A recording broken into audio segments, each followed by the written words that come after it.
जोहार साथियों, मैं मुकेश बिरुआ, आपका इस चैनल पर स्वागत है। यह विषय एक कोयला खदान का नहीं है। यह सवाल है कि क्या भारत में आदिवासियों की संविधान और कानून द्वारा मिले अधिकार वास्तव में सुरक्षित हैं, या विकास, खनन और कॉरपोरेट हितों के सामने उन्हें लगातार कमज़ोर किया जा रहा है। हाल के दस्तावेजों के अनुसार छत्तीसगढ़ के हसदेव अरण्य क्षेत्र में हाई कंजर्वेशन जोन घोषित जंगल के लगभग 1742 हेक्टेयर क्षेत्र को कोयला खनन के लिए सैद्धांतिक मंजूरी दे दी गई है। इस परियोजना के लिए लगभग 4,48,000 पेड़ों की कटाई का रास्ता साफ किया गया है। यह मंजूरी आदिवासी समुदायों और नागरिक संगठनों के विरोध के बावजूद दी गई। साथ ही हसदेव क्षेत्र में सामुदायिक वनाधिकार मतलब कम्युनिटी फॉरेस्ट राइट्स रद्द किए जाने के मामले में अदालत के फैसले ने भी बड़ी बहस पैदा की है। आलोचकों का कहना है कि इससे वनाधिकार कानून की भावना कमज़ोर होती है, जबकि अदालत ने प्रशासनिक और कानूनी प्रक्रियाओं के आधार पर निर्णय दिया। हाई कंजर्वेशन जोन, उच्च संरक्षण क्षेत्र, ये शब्द सुनते ही आपके जहन में क्या आता है कि यहाँ खनन नहीं बल्कि संरक्षण होगा। लेकिन भारत सरकार के अपने डिसीजन सपोर्ट सिस्टम टूल में हाई कंजर्वेशन जोन घोषित अरण्य जंगल में एक नई कोयला खदान को मंजूरी दे दी गई है। 1742 हेक्टेयर जंगल, लगभग 4,48,000 पेड़ों की कटाई, और यह सब तब जब आदिवासी समूह सड़कों पर उतरकर विरोध कर रहे हैं। आज हम बात करेंगे कैसे सरकार, न्यायपालिका और कॉरपोरेट मशीनरी ने मिलकर एक ऐसा सिस्टम बना दिया जो आदिवासी अधिकारों को कागज़ों में तो मान्यता देता है, लेकिन ज़मीन पर उनकी कब्र खोदता है। क्या सरकार और न्याय व्यवस्था मिलकर आदिवासी अधिकारों को कमज़ोर तो नहीं कर रही है? हसदेव अरण्य छत्तीसगढ़ के कोरबा, सरगुजा और सूरजपुर जिलों में फैला 1,75,000 हेक्टेयर का घना साल जंगल है, मतलब साल पेड़ का। यहाँ 9 ऐसी वन्य जीव प्रजातियाँ मिलती हैं जिन्हें वाइल्ड लाइफ प्रोटेक्शन एक्ट के तहत सर्वोच्च सुरक्षा प्राप्त है, जिसमें हाथी है, तेंदुआ, स्लोथ बालू। यह लेमरू हाथी कॉरिडोर का हिस्सा है। यहाँ के आदिवासी, जिनमें गोंड, कारवा और अन्य आदिवासी समुदाय शामिल हैं, पीढ़ियों से इस जंगल पर निर्भर हैं। तेंदुपत्ता, महुआ, जंगली फल और उनकी सांस्कृतिक पहचान की जड़ें इसी जंगल में हैं। लेकिन इस जंगल के नीचे दबा है कोयला, और कोयले की लालच में 2010 में ministry of environment, forest and climate change ने इसे नो गो जोन घोषित किया, यानी खनन पूर्णतः निषिद्ध। लेकिन यह नीति बदल दी गई। आज हसदेव में पहले से परसा कोल ब्लॉक और परसा ईस्ट केंते बासन खदानें चल रही है, और अब केंते एक्सटेंशन कोल ब्लॉक, जिसे अडानी समूह संचालित करेगा, को भी मंजूरी मिल गई है। अब सरकारी मशीनरी की कहानी समझिए। 8 मई 2026 को डायरेक्टर जनरल ऑफ फॉरेस्ट की अध्यक्षता वाली फॉरेस्ट एडवाइजरी कमेटी ने राजस्थान विद्युत उत्पादन निगम लिमिटेड को स्टेज 1 क्लियरेंस दी। लेकिन यह मंजूरी कैसे दी गई? क्या कानूनी प्रक्रिया अपनाई गई? जवाब है नहीं। पहला उल्लंघन, पेसा 1996। कॉन्स्टिट्यूशन के 5th शेड्यूल में आने वाले इस क्षेत्र में पेसा कानून 1996 का उल्लंघन ग्राम सभाओं की सिफारिशें नहीं लेकर की गई। लेकिन 2018 में राजस्थान विद्युत निगम ने दावा किया कि 6 गांवों की ग्राम सभाओं ने एनओसी दे दिए हैं।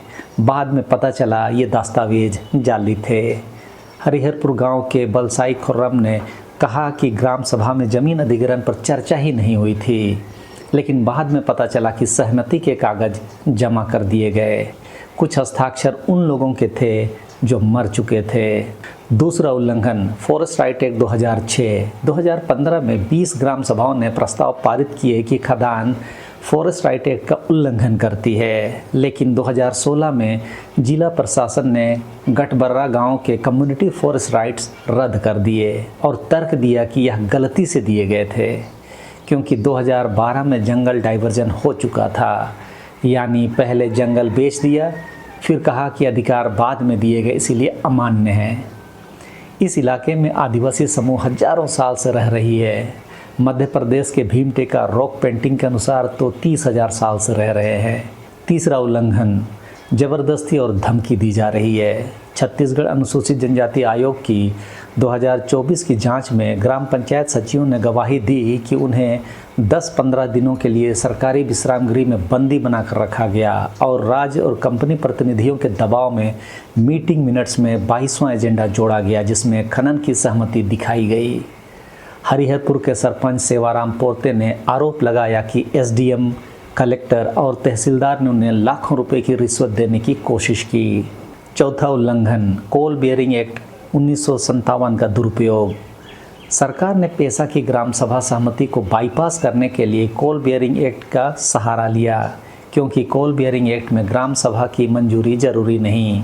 यानी एक पुराने उपनिवेशवादी कानून का इस्तेमाल करके संविधान की आत्मा पेशा को ख़त्म किया जा रहा है।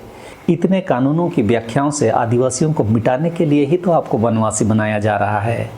जो लोग आरएसएस, वनवासी कल्याण आश्रम और जनजातीय सुरक्षा मंच की बात करते हैं, उन्हें इन तथ्यों से रूबरू कराया जाना चाहिए। अब वो हिस्सा जिसे हम न्याय कहते हैं।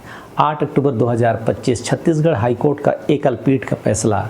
न्यायमूर्ति राकेश मोहन पांडे ने गठभर्रा गांव के कम्युनिटी फॉरेस्ट राइट्स को वॉइड अब इनिशियो यानी कि शुरू से शून्य घोषित कर दिया। कोर्ट ने डिस्ट्रिक्ट लेवल कमेटी के 2016 के आदेश को बरकरार रखा, जिसमें कहा गया था कि कम्युनिटी फॉरेस्ट राइट्स गलती से दिए गए, क्योंकि खनन लीज 2012 में पहले ही जारी हो चुकी थी।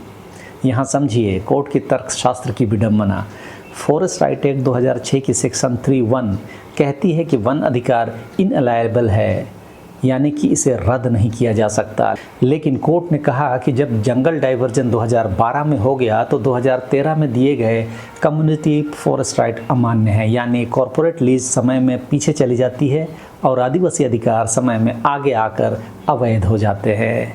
यह रेट्रोस्पेक्टिव अनलॉफुलनेस की अवधारणा है जो कानून की आत्मा को मारती है, और हमें है कि डिलिस्टिंग, यूसीसी, आदिवासी वनवासी में उलझाया जा रहा है। कोर्ट ने याचिकाकर्ताओं हसदेव अरण्य बचाओ संघर्ष समिति का लोकस स्टैंडाई भी खारिज कर दिया, यह कहते हुए कि उन्होंने तथ्य छुपाए। जब एक जन आंदोलन को अदालत में स्टैंडिंग नहीं मिलती तो न्याय किसके लिए बचता। लेकिन कहानी यहीं नहीं रुकती। सुप्रीम कोर्ट में writ petition civil appeal number 510/2023 लंबित है। 5 नवंबर 2024 को सुप्रीम कोर्ट ने नोटिस जारी किया। 7 जनवरी 2025 को ministry of environment and forest को बायोडाइवर्सिटी असेसमेंट रिपोर्ट दाखिल करने का निर्देश दिया गया, लेकिन अब तक खनन जारी है, पेड़ कट रहे हैं और न्याय प्रक्रिया में फंसा हुआ है। 1997 का सुप्रीम कोर्ट का लैंडमार्क फैसला समता versus state of Andhra Pradesh कहता है कि शेड्यूल एरिया की ज़मीन आदिवासियों की है, सरकार की भी वहाँ 1 इंच ज़मीन नहीं। वहाँ यदि खनन मिले तो आदिवासी सहकारी समितियों को प्राथमिकता मिले, उसके बाद सरकारी कंपनियों को, लेकिन खनन केवल उनकी सहमति से हो। लेकिन आज की न्यायपालिका इसे विकास के नाम पर किनारे कर रही है। कोर्ट कंपनसेशन की बात करता है, लेकिन एक पवित्र जंगल का, एक हाथी का गलियारा, इनका मोल कैसे लगाया जा सकता है। कंपनसेशन से कहने का मतलब यहाँ एक पैटर्न दिखाई देता है। सरकार और कोर्ट मिलकर एक आर्किटेक्चर ऑफ इरेजर यानी कि अधिकारों के मिटाने की संरचना बना रहे हैं। पहला स्टेप क्या है? कानूनी अधिकारों को कागज़ पर मान्यता दो, FRA लाओ, पेशा लाओ, 5th शेड्यूल बनाओ, यह लोकतांत्रिक वैधता देता है। दूसरा स्टेप है ज़मीन पर इन अधिकारों को प्रक्रिया में फंसा दो। ग्राम सभा की सहमति जाली करो, कम्युनिटी फॉरेस्ट राइट रेट्रोस्पेक्टिवली रद्द करो, पेशा कोल बियरिंग एक्ट से बाईपास करो। तीसरा स्टेप, जब विरोध हो तो लॉ एंड ऑर्डर का इस्तेमाल करो। सिलगेर में 2021 में CRPF कैंप के विरोध में पुलिस गोलीबारी में 3 आदिवासी मारे गए। आज हसदेव में सिक्योरिटी के नाम पर आदिवासी स्वायत्तता को नक्सली ठहराया जा रहा है। चौथा स्टेप, न्यायपालिका को टेक्निकल बहानों में लगाओ। वॉइड अब इनिशियो, लोकस स्टैंडाई, कंपनसेशन, न्याय को कैश ट्रांजैक्शन में बदल दो। जब कोर्ट कहता है कि अधिकार शून्य है क्योंकि खनन पहले जारी हो चुका था, तो यह माइनिंग लॉ को फॉरेस्ट राइट एक्ट्स पर प्राथमिकता देता है, ठीक वैसे ही जैसे सरकार कोयला को जंगल पर प्राथमिकता देती है। यह एक कानून और 2 फैसले की कहानी है। एक तरफ थारू समुदाय का मामला आप मेरे इस वीडियो में समझें, जहां कोर्ट FRA की रक्षा करता है और दूसरी तरफ हसदेव जहां कोर्ट कॉरपोरेट हितों को मजबूत कर रहा है। न्यायिक रुख विकास बनाम अधिकारों के टकराव में कंपनियों की तरफ झुका हुआ है। कुछ समझ में आया? हसदेव अरण्य सिर्फ एक जंगल नहीं है, यह भारत के संविधान की लड़ाई है। यहाँ आर्टिकल 244, 5th शेड्यूल, पेशा, FRA की आत्मा को दफनाने की कोशिश हो रही है। जब सरकार अपने ही हाई कंजर्वेशन जोन में कोयला खदान खोलती है, जब कोर्ट अभेद अधिकारों को शून्य घोषित करता है, जब ग्राम सभा की सहमति जालसाजी से बनती है, तो यह विकास नहीं, संवैधानिक हत्याकांड है। अगर पेशा की यही व्याख्या होगी तो इस कानून का पूरा उद्देश्य ही समाप्त हो जाएगा।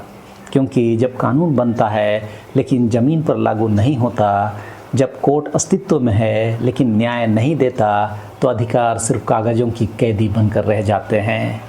आपसे अपील है, इस मुद्दे को उठाइए, सुप्रीम कोर्ट में लंबित मामले पर नज़र रखिए, #सेव हसदेव को आवाज़ दीजिए, क्योंकि आज हसदेव में जो हो रहा है वह कल देश के हर आदिवासी क्षेत्र में होगा। और याद रखिए, जंगल बचेगा तभी जलवायु बचेगा, आदिवासी बचेंगे तभी लोकतंत्र बचेगा। जीवों के बचने के लिए भी आदिवासियों का बचना ज़रूरी है। क्या आपको भी लगता है कि हसदेव में जो हो रहा है वह संविधान पर आक्रमण है? कमेंट में ज़रूर बताएं। तो इस वीडियो में इस समय के लिए इतना ही। सबों को धन्यवाद। जोहार।